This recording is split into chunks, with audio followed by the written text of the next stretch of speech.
Hello students, आज हम class 10 के इकोनॉमिक्स के दूसरे चैप्टर भारतीय अर्थव्यवस्था के क्षेत्रक में स्वामित्व के आधार पर क्षेत्रों का वर्गीकरण बताएंगे।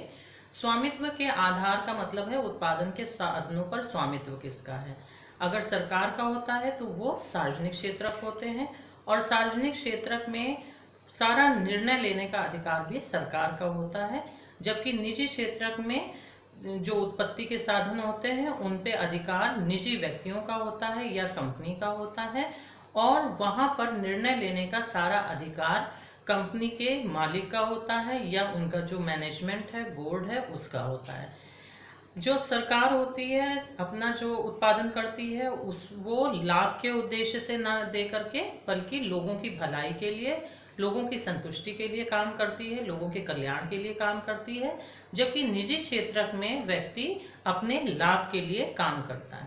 तो इस तरीके से कुछ सुविधाएं ऐसी हैं, कुछ सेवाएं ऐसी हैं जो समाज के एक बड़े वर्ग को चाहिए होती हैं और उनके लिए बहुत ज़्यादा पैसा इन्वेस्ट करने की ज़रूरत होती है, तो उनका उत्पादन हमेशा सरकार ही करती है, सार्वजनिक क्षेत्र ही करता है। जैसे रोड बनाना है, पुलों का निर्माण करना है, बांध बनाना है, तो ये सब चीज़ें क्योंकि एक बहुत बड़ा वर्ग इसको इस्तेमाल करता है, लगभग सभी इस्तेमाल करते हैं, तो इसका उत्पादन सार्वजनिक क्षेत्र के अंतर्गत होता है।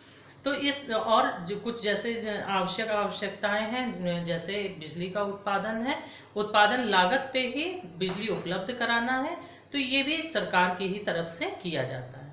तो इसी आधार पर आप इसका वर्गीकरण करेंगे और इसका तैयार करेंगे।